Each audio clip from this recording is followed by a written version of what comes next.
السلام عليكم.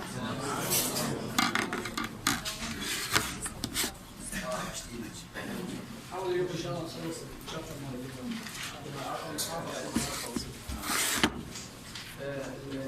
باكر يكون اكل ريست وابو باكر تعرفون فارمان. الدكتور احمد يجي وحده. أكدوا من عندي مسير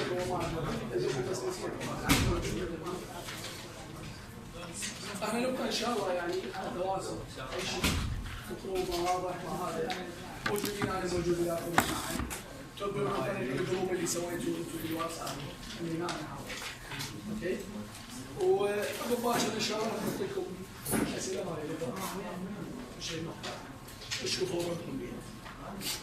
Hepatic infiltration and malignant disease. معناها كل كلمة infiltration يعني عملية الميجر يصير انه يجي تشو غريب يدخل الى داخل هذا الاورجن. فهنا invasion of the liver. invasion يعني هجوم. invasion forces احتلال. invasion of the liver by secondary carcinoma أو lymphoma or granuloma مثل sarcoidosis. هاي كلها أنواع من الكانسر. كلها أنواع كانسر هاي. فهنا تعطيني abnormal biochemical test. طبعا هاي الكيسز نشوفوها يعني هو قراية. وحسب ما افتهمت من الدكتور احمد انه هاي النورمال فاليو مرات يجيبوها فالنورمال فاليو يحفظوها. اوكي. Sometimes the only abnormal finding arise AST activity. The ALT maybe also arise to be lethal or there was maybe GGT elevation. فهنا changes زيادة AST and indicated as a complete damage للهيباتوسايت. ALT في بعض الأحيان يزيد وفي بعض الأحيان أشوف زيادة بالجي جي تي. بالبيكتشر maybe cholestasis with or without jaundice. Cholestatic picture اللي هي characterized by elevation of the GGT which is under pruritus. وقد تكون ويا جوندس أو لا.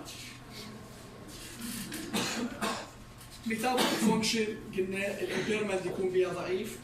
ليش؟ لأنه قلنا الفانكشن of the reserve capacity مال الليفر يكون عالي. hepatocellular carcinoma develop either هذا شنو هذا infiltrative يعني تيومر جاي من غير مكان بس secondary تيومر invasive نسميه invasive تيومر. لكن إذا كان في داخل الليفر فهذا راح يكون primary hepatocellular carcinoma. هذا نتيجة لشنو؟ من الممكن من السيروسيس. السيروسيس يصير كارسينوما أو دي نوفو يعني شنو؟ بدون سيروسيس يعني على فجأة من كرونيك يصير شنو كارسينوما. هنا البلازما امينو ترانسفيريز والاي ال بي arise rapidly وبلازما الفا فيتو بروتين very high. This is later the no diagnostic. يعني الالفا فيتو بروتين يكون عالي لكن ما يعتبر، هو مو الالفا فيتو بروتين هو نوت سبيسيفيك للبرايمري. يعني اذا موجود الالفا فيتو بروتين هذا شخص عنده كانسر لكن نوت سبيسيفيك للليفر. فاذا عنده اعراض مال ليفر ديزوردرز ويا الفا فيتو بروتين هذا يفيدني بالكارسينوما. هذا يجيكم ام سي كيو. شلون البرايمري تميزون البرايمري انه يكون عندي اي ار بي الامينو ترانسفيريز والاي ار بي ايش بيهم؟ الرايز رابطلي اي ال تي اي اس تي كلهم يرتفع. زين بينما هنا شو يصير؟ اي اس تي ممكن يصعد يعني صعود خجول، يعني اي ال تي ما اشوفه صاعد واحتمال اشوف جي جي تي. وهنا عندي بيكتشر اوف ذا كوليستاسيس فاميز بين الميتاستاتيك فورمز نتيجه التيومر جاي من خارج الليفر او برايمري ليفر. هنا عندي جي جي تي ريليشنز may or not arise AST. زين كوليستاتيك بيكتشر. هنا شو اشوف؟ هنا اشوف لا الامينو ترانسفيريز اي ال تي اس تي والاي ال بي زايدين والالفا فيتو بروتين ايضا يصير. اي يعني مثلا الفا فيتو بروتين increase in number 1 lymphoma, number 2 sarcoidosis, number 3 carcinoma, invasive carcinoma, number 4 primary carcinoma. أقول البرايمري. تشوفون السؤال هذا إذا جيتوا بالام اس كيو تدوخوني. زين؟ فهاي هيك عليكم تقرون بهالمستوى. metabolic liver disease. طبعا خلوا بالكم الفا فيتو بروتين indication for cancer لكن شنو؟ not specific يعني مو محدد فقط الليفر. أي كانسر من الممكن يرفع خصوصا البروستات كانسر يعتبر ماركر للبروستات كانسر. metabolic liver disease الديزوردرز نتيجة للميتابوليزم.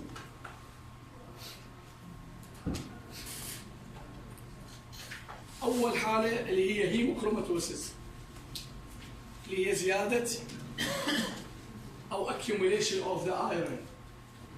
حديد يصير عنده هواية. idiopathic hemochromatosis idiopathic يعني زيادة الحديد اللي ما لها سبب أسميه idiopathic. It's genetically determined disorders. إذا هي genetic. Slightly increased intestinal absorption over many years or produce large iron deposit or parenchymal distribution include the liver. هذا الشخص genetically وبدون سبب يصير عنده زياده بالابزوربشن مال الايرون على فترات طويله بحيث يبدا الايرون يتجمع بالبارينكايمال تشو بالانسجه الحشويه. زين وين بالبارينكايمال سيجنال تشو من بينهن الليفر وهذا التجمع يبدا يكسر الخلايا اللي هو موجود بها. هذا هيموكروماتوسيس. شنو العلاج بيجي هذا؟ تحاول تقلل الايرون يعني ابسوربشن باي طريقه شوف شلون او بيكيليشن الايرون. طبعا الدياتري تقلله هذا مثير منه. بالامور اذا تذكرون حكينا عليه قلنا بالفيميا الدنسيترويشن تقلل الايرون فبيصير هذا ساين مال هيموكروماتوسيس الا بوست مينوبوزال.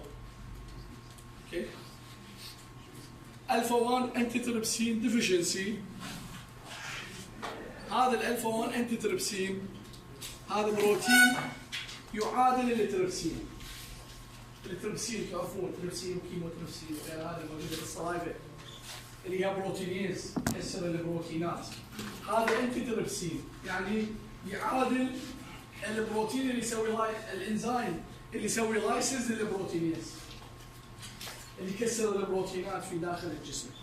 فهذا هو يعني ديفينز ميكانيزم. الفا 1 انتي تريبسين ديفينز ميكانيزم. فهذا اذا صار ديفيشنسي ايش راح يصير؟ التريبسينات اللي موجوده تبدي تاكل البروتين سواء كان بالليفر سواء كان باللانج. واحد من اسباب الانفسيما، سامين بالانفسيما بالنيونيت، هاي اللي يصير عنده تضيق الصدر الحاد بعد انه صدره ما يقدر يتنفس. ليش؟ لانه التريبسين تتجمع باللانج وتاكل الالفيولاي، تاكل البروتينات. ماكو لها معادله، الالفا 1 انتي تريبسين ما يشتغل، ما موجود، فيسبب انفسيما. في الانتي تريبسين ديفيشنسي يسبب نيونيتال هيباتايتس. هذا نوع الطرز الوراثي مالته بيرث فينوتايب. could be progress into the cirrhosis in the childhood. The condition also present in adulthood and often there is basal emphysema, particularly in smoking. هنا السموكينج يعتبر ستيميوليتر، يعني هنا عندي التريبسين، هذا انزيم سموهم سيستين او سيرين بروتيزز. هذني طبيعة شو سوى؟ يكسرون البروتينات. وين هاي البروتينات؟ بالليفر، باللانج، زين، بالالفيولاي، يسبب لي ساين اوف انجري بهذه الاورجن. شو يجي هنا؟ يجي الفا 1 انتي تريبسين. الفا 1 انتي تريبسين يوقفهم دول. يسوي لهم اليوتلايزيشن. لكن اذا صار في ديفشنسي هذا يصير. السموكينج يعتبر ستيميولس للتريبسين. السموكينج واحدة من اسباب الانفسيما بالادلت هو السموكينج.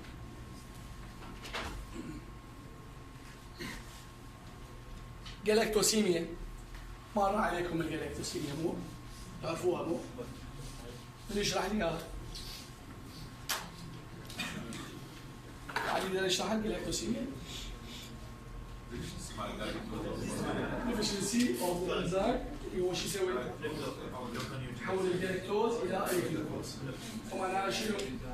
الطفل اللي ياخذ ملك يكتب على اللاكتوز راح يصير اكيوميليشن للجلاكتوز. والجلاكتوز راح يعطيني البروبلم اللي يصير الاتاكسيا والفوميتنج والنوزيا. على مود اتجنب هاي المشكله وش اسوي؟ فري لاكتوز فري دايت او لاكتوز فري كلها اوتوزومال ريسيسيف ديزوردرز.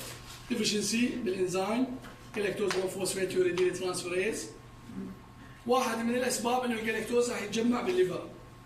احنا يهمنا الامراض اللي هي علاقه بالليفر. فيسبب cirrhosis of the liver if untreated. شوفوا يعني هو ايش قد شغلته بسيطه هي دياتري، فكذا ما تعالجه تحتاج الى ليفر ترانسبلانتيشن. تذكرون البارحه حكينا على الليفر ترانسبلانتيشن يعني مشكله. Indicated if the hepatocellular carcinoma complication of the cirrhosis.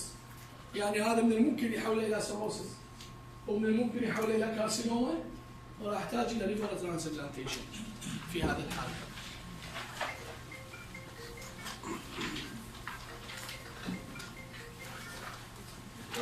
نعم. المواد التدريسية.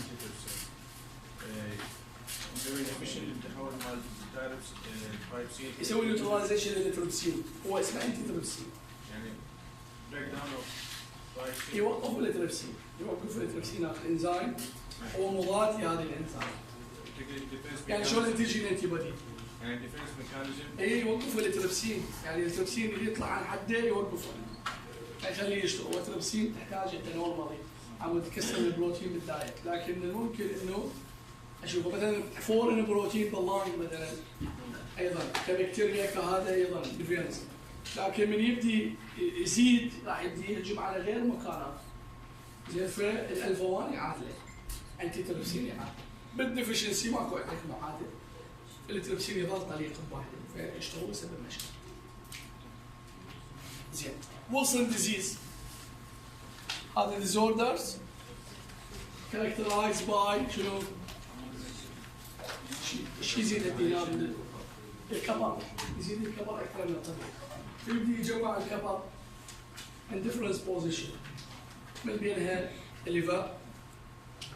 طبعا هنا الكبر اذا يتجمع يسوي حلقه مميزه بالعين يسموها كايسر فلاشر رينج، حلقه زرقاء بالبوبو كايسر فلاشر رينج يسموها. هذه ضمن الصفات التشخيصيه مال الكبر اكسس.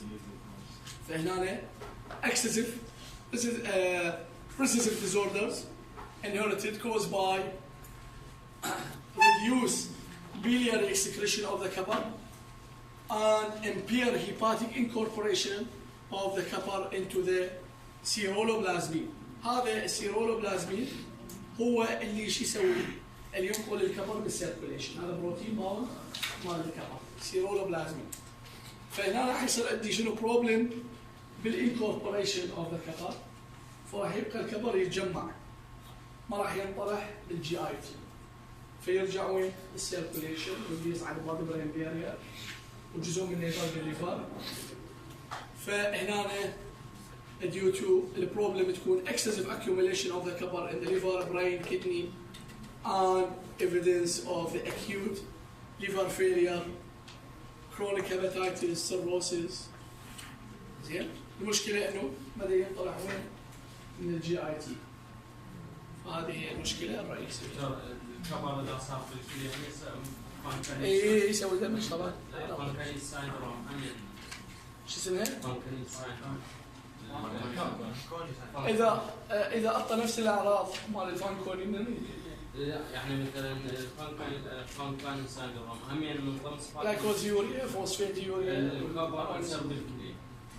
اي اذا سبب دمج التيوبيول بعد يسبب جلايكوزيوريا، فوسفيديوريا، امينو اسيد يوريا، صار فانكوني. اذا رجعنا سكيو مثلا الكبر يصير بالكلى. من الممكن يعني فانكونيس اللي هو ويلسون.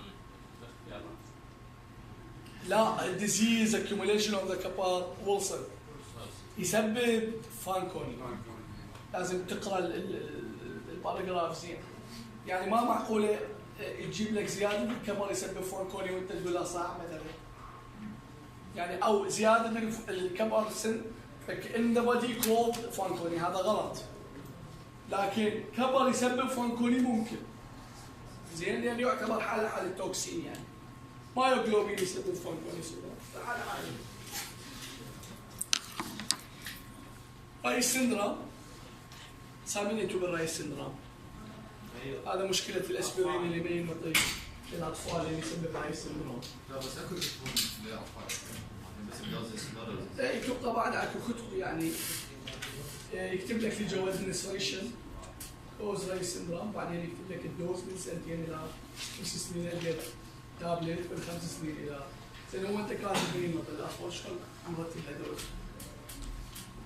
تعرف rare disorders present in acute as هي عباره عن فيتشر، مجموعه من الفيتشر. acute hepatitis وياها marked encephalopathy وسيفير metabolic acidosis وhypoglycemia in children between age 3 to 12. يعني هاي 4 إلى 5 يعني أشياء السرسوة. metabolic acidosis، encephalopathy، hepatitis وhypoglycemia. خطر هو لاحظ يعني. There is acute fatty infiltration of the liver. يصير عندي accumulation للفات. Plasma aminotransferase activity high لكن البيلروبين يكون slightly arise. هاي مهمة جدا اللي يجي جنب الام سي كيو. الرايس سندروم شو يقول لي؟ بلازما بالروبين elevated غلط. بلازما بالروبين نورمال يعني يقول لي سلايدلي لازم نورمال، لكن الامينو ترانسفيريز لو. زين او يجيب لي وحده ميتابوليك الكالوسيس. زين هاي كلها تيجي. طبعا السبب غير معلوم ميتيولوجي، لكن يعتقدون اكو سبب يحفز هذا الشيء اللي هو الفيرال انفكشن انفلونزا اي اور بي او دراك ساسيليت او صوديوم فالبراوي. ساسيليت يعني الاسبرين، سيرتين توكسين.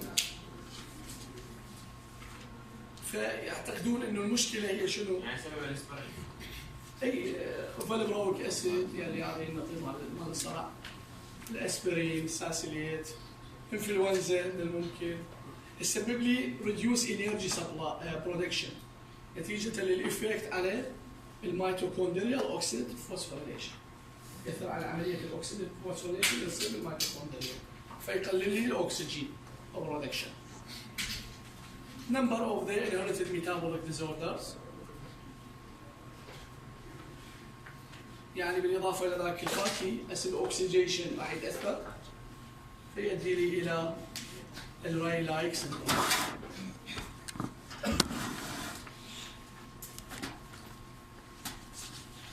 اوكي. في حاله اخرى اللي هي النون الكهوليك السياتوتيك هيباتيتس اور فاتي ليفر.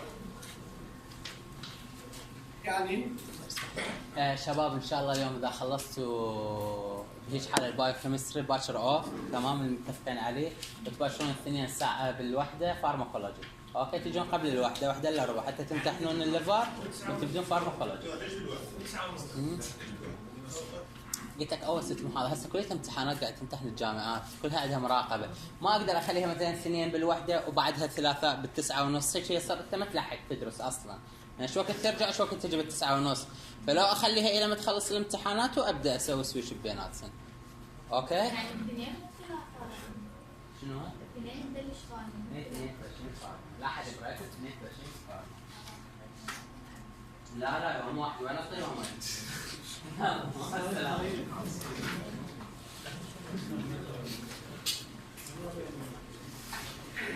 هذا مجموعه من الديزوردرز اللي هي كاركترايز باي شنو؟ باي فات اكيوميليشن، فيعطيني سبيكترم من الديزيز اللي هي عباره عن شنو؟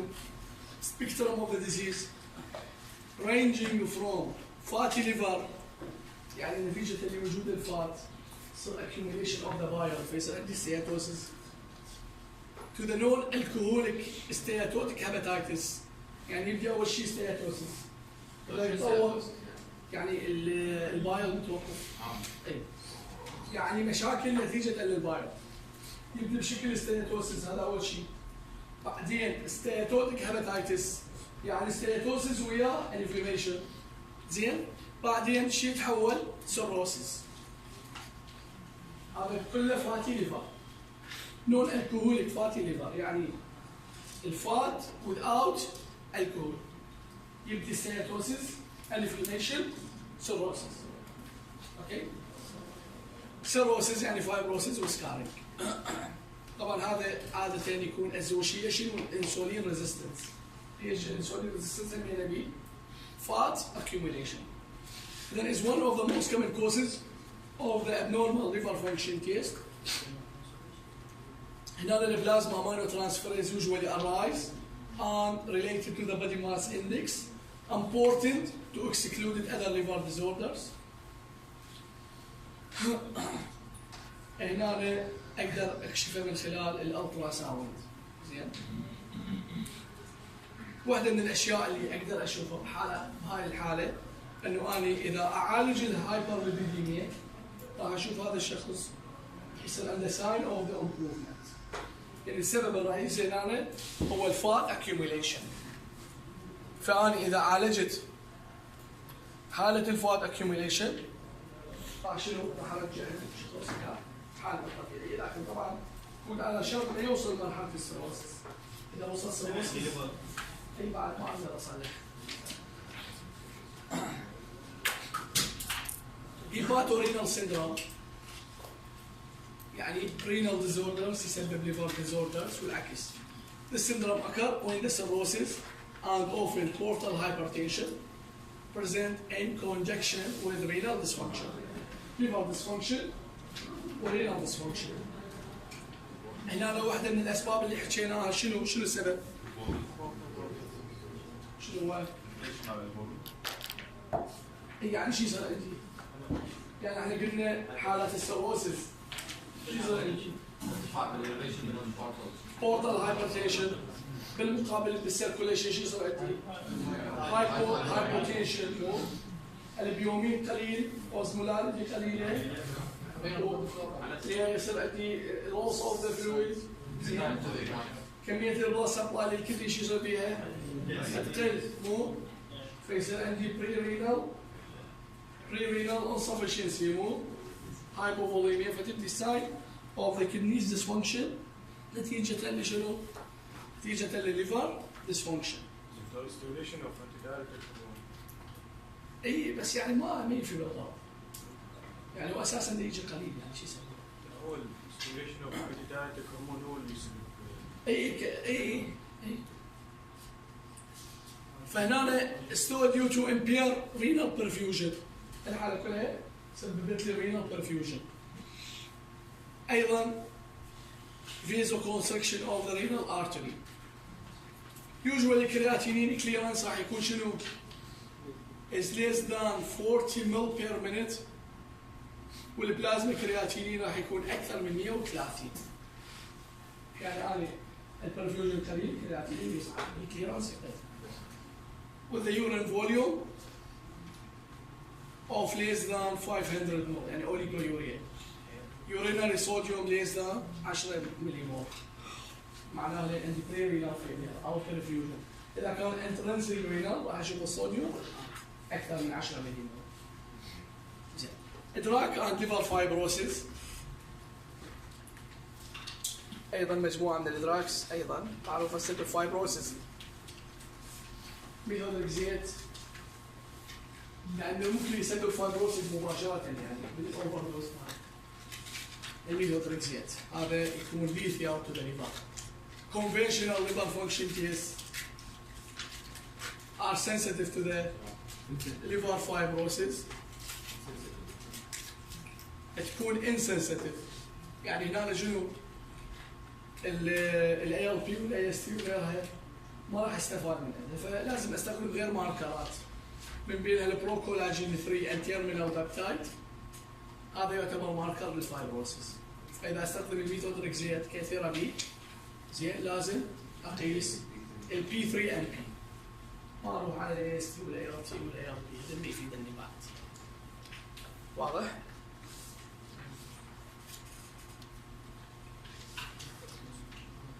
ايضا الجوندس من اسباب الهيموليسيس هيموليتيك جوندس هيموليسيس من اسباب الهيموليسيس شنو؟ سيكل سيل انيميا الثلاسيميا سفيروسايتوسيس طبعا السفيروسايتوسيس يعني زائد الار بي سيز هواي لكن هي ابنورمال زياده بالبرودكشن لكن ابنورمال فورمز فيكون سبجكت للبريك داون. ايضا دراكس اوتو اميون in adult inconjugate hyperbilirubinemia usually mild and حتى اذا صار هيموليسيس inconjugate hyperbilirubinemia is mild and could be reversed ليش؟ لانه الليفر capacity for conjugation تكون كلش عالي. يعني بلازما بالروبين كونسنتريشن هنا راح يكون اقل من 70 مايكرومول بير لتر. الارثروسايت تحتوي على الاي اس تي واللاكتيت ديهيدروجينيز. فاذا تكسرت الارثروسايت راح تطلع الاي اس تي والال دي اتش. فزياده الاي اس تي هنا مو معناها هو ليفر ديزوردرز هذا خليه فاهم. زياده الاي اس تي اذا قست ويا ال دي اتش شفت ال دي اتش 1 و 2 معناها عندي بروبلم بالهيموليسيس لان الارثروسايت الانزيم طلعت الى الخارج. نفس الوقت هنا ما راح اشوف الاي ار تي صاعد وما راح اشوف الالكلاين فوسفيت صاعد. لاكتيت ديهيدروجينيز شنو هو؟ شو راح يكون دوره بالجسم؟ بالارثروسايت موجود. يسوي ديهيدروجينيشن للاكتيت. لان اللاكتيت يشتغل على اللاكتين حول الى بايروفيت داخل الار بي سي ضمن الجلايكوليسيس. ومو بس بالار بي سيز موجود بخمس ست اورجينات يعني بالبرين بالهارت 5 انواع من عنده 5 سب زين. فهنا لازم اميز الاي اس تي اللي موجود وين جاي من هذا. انتم تعرفون العلاج راح يختلف. انا اذا كان من الليفر لازم اعالج الليفر. اذا هيموليسيس أزمة على hemolysis.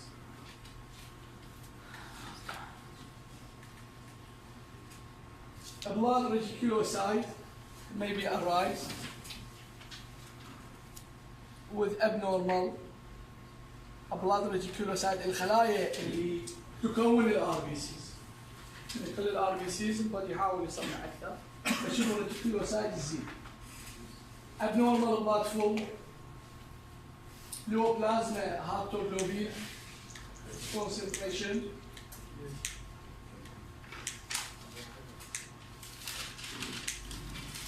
hemolytic component may be seen in alcoholic hepatitis known as Zivit syndrome.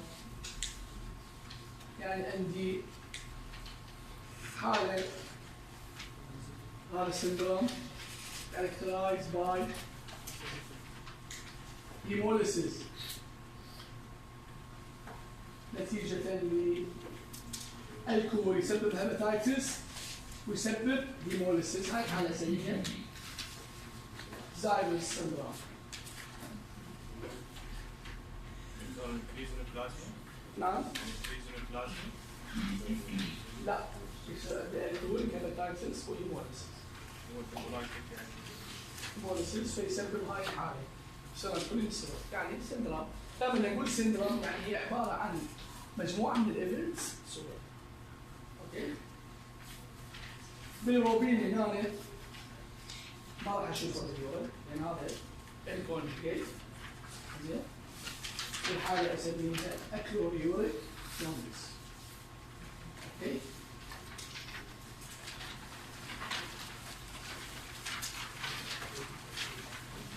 بس ثواني وارجع لكم.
in the newborn infant. تعرفون هذا نتيجة اللي شنو؟ نتيجة اللي problem بالmaturity. Problem in maturity. For RBC's destruction, together with immature hepatic processing of the bilirubin, may cause high level of the unconjugated bilirubin in the newborn infant. هذا يسميه physiological jaundice. يعني RBC's اللي تكسر لكن مشكلة بالimmaturity الانزيم بعدها ما صايره ماتشور فيؤدي الى زيادته. هذا physiological. هذا شو ممكن يصير between 2 to 8 days of the life. هذا normal. Physiological jaundice rarely exceed 100 micromole per liter. يوعى تقريبا 10 ملي جرام per deciliter. Rarely exceed for the first day of the life. Are the level of the bilirubin exceed, or if the hyperbilirubinemia is conjugated as a result of the hemolytic disease, the plasma concentration of the unconjugated bilirubin may be high as 500 microliter. إذا عبر 100 في حالات قسم من الهيموليسيس يوصل حتى 500 راح شو يسوي هذا؟ راح يعبر البلازما بروتين بايندينج كاباسيتي، وهذا الفري فورمز وين راح اشوفه؟ بالبرين، ويسبب الكرنكترس. اوكي؟ اللي هو البرين يعني هذا الانسيفالوباثي. يعني هذا ليثيوم موت للطفل اذا صار.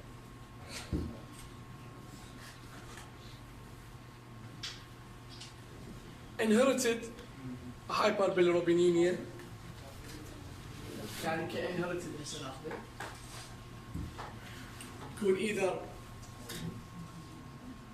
inconjugate or conjugate hyperbilirubinemia is only detectable abnormality. يعني اما واحد منهم اما conjugate او inconjugate disease. عندي اول واحد اللي هو جيلبرت سندروم. هذا هنا يزيد قد شنو؟ الانكونجugate bilirubin. Inconjugate hyperbilirubinemia. هذا كمل تشوفون نسبة الإصابة جد 3 إلى 7% من البوبيوليشنز. يعني كل 100 شخص في 7 احتمال. Familial condition أي كم من هذا؟ كاتب لك كم من هو. Familial condition present at any age but develop after second decade. يبدأ يتطور ورا هاي second decade ممكن تجي MCQ. حتى after second decade ممكن تجي MCQ. Gilbert syndrome is more likely to develop in the adulthood, in the elderly, in the childhood of the second decade. بلازما يعني يسألك على الفترة الزمنية اللي تتطور فيها. إذا يقول لك هذا childhood، هذا adulthood، هذا second decade، هذا third decade. حتى أنت أقول يعني هاي معلومة بسيطة لكن حتى هاي بلازما inconjugated bilirubin concentration راح يكون between 20 إلى 40 micromole per liter. يعني ما راح يصعد هواية. And rarely exceed 80 micromole per liter. They fluctuated and يعني يصعد وينزل fluctuate and may arise during the intercurrent illness. Dehydration, menstruation and fasting. يعني ويا حالة الجسم ويا حالات الأمراض ويا الدورة الشهرية ويا حالة الأكل. هي هاملس يعني قسم يعني هي صح هي كمل لكن لأن هي هاملس هواي عالم ما يعرفون عندهم هذا السيمبتوم يعني عايش فيها بس مجرد أدى مثلا زيادة بالبيليروبين يقولوا له بصبار بسيط لكن ما مميزة لكن هي كمل يعني لو كان سيريس كان كلش بينت. عشان عرفوها عنك لان هي harmless فما منتبه لها. The condition is probably harmless but must be differentiated from hemolysis and liver disease. يعني يجيني شخص عنده زياده بالبيلروبين زين اجي اسوي له تيست لا عنده هيموليسيس لا عنده مشاكل بالليفر لا عنده ستون زين لا عنده فايرال انفكشن فظل حاير شو نسوي له هذا شلون يعني هذا البيلروبين ماله هيك اخاف يصعد مو خصوصا اذا عنده سم ساين او سيمبتومز فادخله جينيتيك يعني يبقى اخر حل الجينيتيك من يشوفه انه عنده ابنورماليتي بالجين فاقول هذا جيلبر سندروم واقول هارمليس معناها ما يحتاج الى علاج اذا كان فقط سبورتيف يعني اذا زاد او نزل البيلروبين.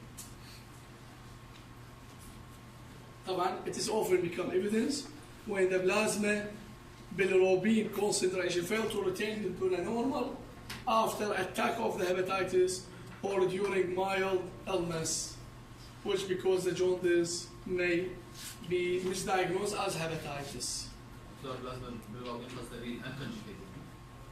اي يعني هو البروبلم بالجين يعني بالكونجيجيشن سنجي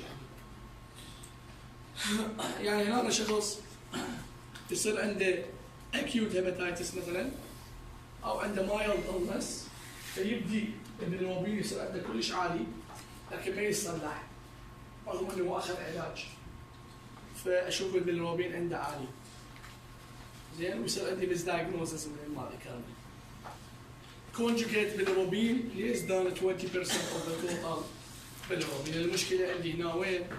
بالconjugation نتيجة لشنو؟ نتيجة للميوتيشن بالهيباتيك يوريدين دايفوسفيت جلوكورونيل ترانسفيريز اللي شو يسوي هذا؟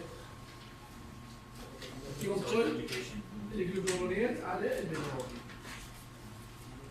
But not all patients with polymorphism develop the phenotype. تعرفون إذا تذكرون البوليمورفيزم حكيناه إنه مو كل الأشخاص اللي هم مختلفين جينيا معناها راح يصير عندهم ديفكت لأنه قد يكون اختلاف جيني لكن الإنزيم هو the same of the normal يعني يكونون variant هذول من الممكن يكونوا طبيعيين لكن الاختلاف الجيني اللي هو يفسر إلى changes بالأمينو أسيد ذاك الوقت هذا يسبب لي mutations. يعني هي المشكلة إنه الإنزيم يعني ما متوقف لكن الأكتيفيتي مال الإنزيم راح تكون أقل من الطبيعي. Hepatic enzyme activity decrease approximately 30% of the normal in the individual with Gilbert. يعني يكون عندهم نقصان بالاكتيفيتي by 30%. Decrease of the activity has been attributed هذا مكان الجين. Expansion thiamine adenine repeated the promoter region of يعني ما يجي هذا أو سوي أو الله أعلم ما أعلم بس ما أتذكر في اليوم سيلونه بالبايوكيمستري على هاي الأمور يعني الانكودينج ريجن بس انتم تعتبرون يعني تولد المرأة السورية.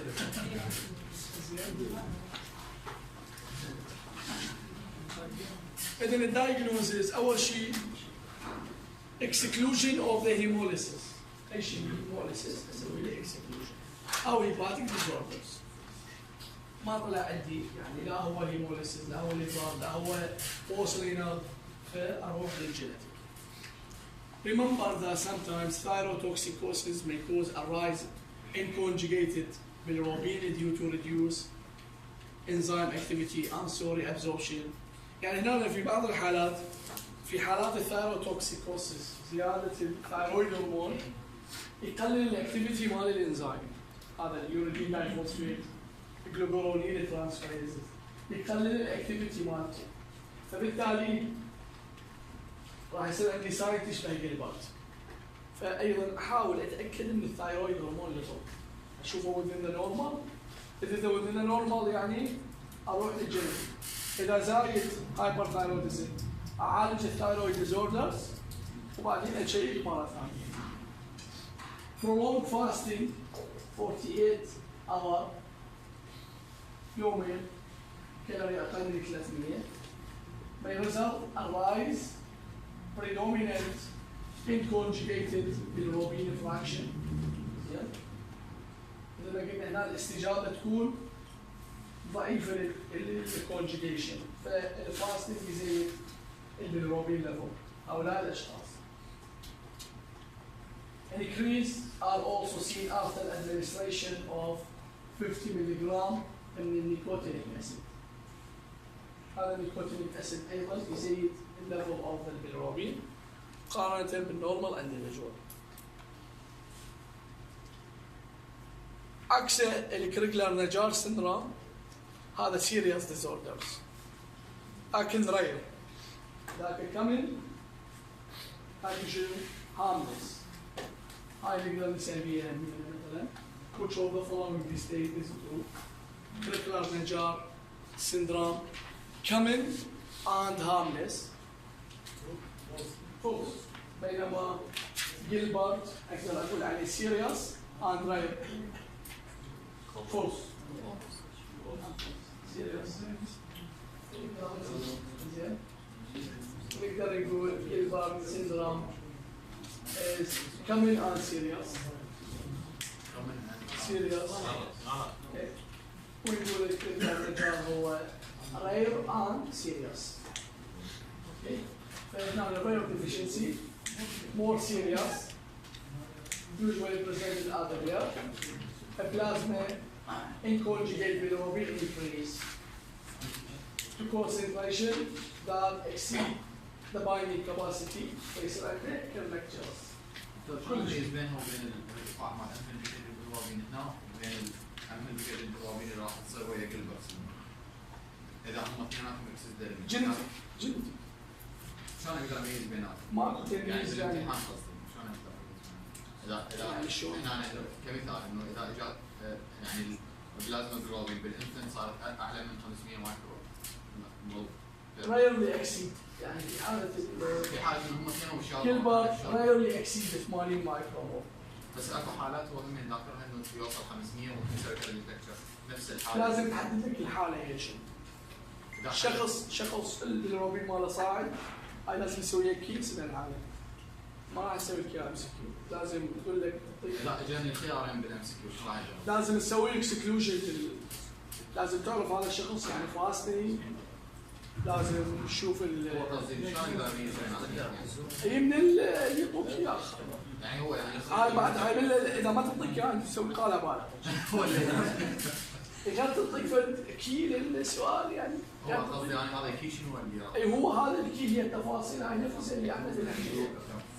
يعني مثلا اول شيء يقول لك البيلروبين ما يصعد لل 80 او الشخص كان عنده بيلروبين دائما عالي بس ما يصعد هوايه زين وعايش فتره طويله زين او هو عنده رطوبه زين وعنده هايبر بيلروبين او انه عنده زايد لكن شو وقت زاد من صار فاستنج مثلا زين او مثلا تقول لك تشايلد يعني هذا نيونيتال بروبلم زين فلازم تعطيك تفاصيل اضافيه.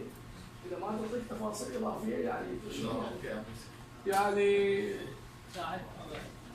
ما تعلم ما في الصدور يعني لازم تعطيك تفاصيل اضافيه ما يصير. وما تصور تجيب هيك سؤال لان اذا اجابته راح يصير المطلوب ماله كبير. كيس راح يصير كيس يعني ما راح يصير ام سي كيو. لا ما يجيبون فانت هيك امور ليش لا اقول لك اقرا مثل ما هم يردون لا تسال سؤال ما يجيك بالامتحان هذا ما يجيك بالامتحان الا اذا غيرت الاسئله اذا سويت اسئله يجيك يعني ايش كم راح يصير السؤال انه هو سطر واحد يجيك بغير الصيغه من الممكن جدا بس يجي سؤال بالذات ما راح يجي. فاذا رايو serious disorders هنا زيادة عالية بالكونجيجيت بالروبين يسبب كارنكتورس. هنا الديفكت اما يكون كومبليت يعني الانزيم نهائيا ما عندي. زين؟ هذا ليس على الجلبر، الجلبر شنو؟ الانزيم توصل 100%. او يكون ريسيسيف او بارشيال. زين؟ تشوفون هنا البارشيال اوتوزومال دوميننت، بينما الريسيسيف اوتوزومال ريسيسيف هو الكومبليت. هاي كبوليه. زين؟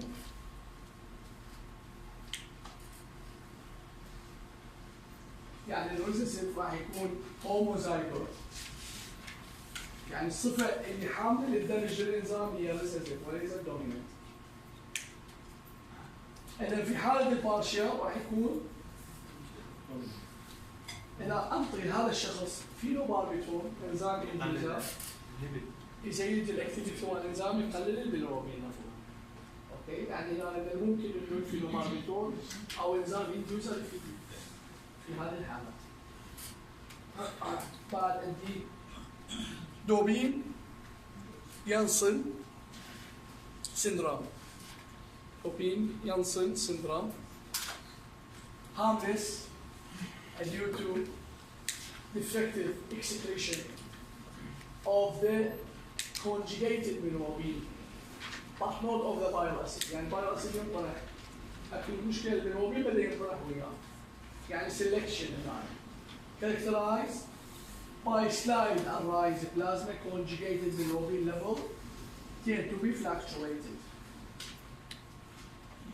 because the bilirubin is conjugate. أشوفه وين؟ من يزيد أشوفه باليورين.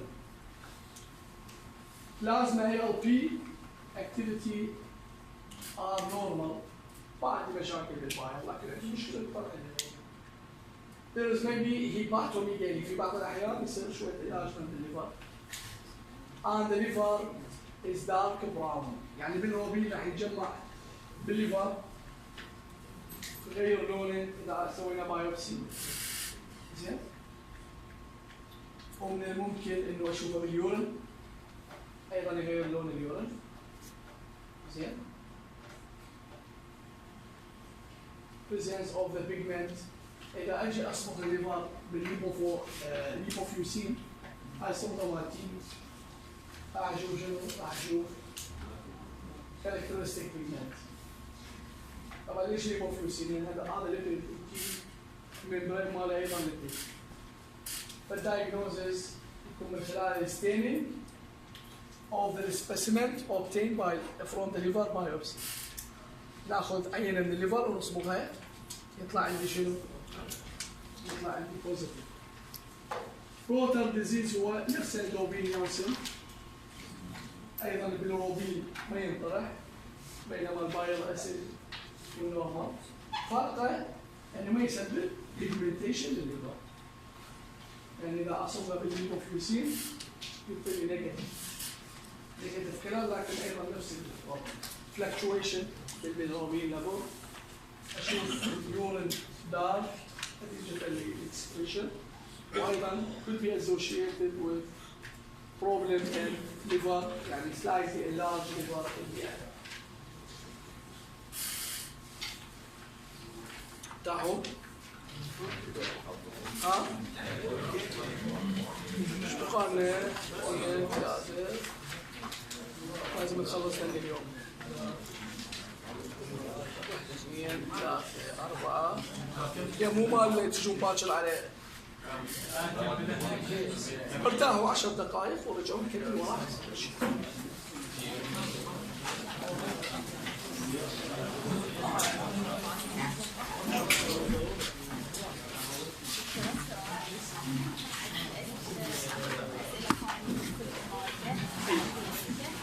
أنا قام أعطيهم والله كل شيء دام. اي هسه انا خلصت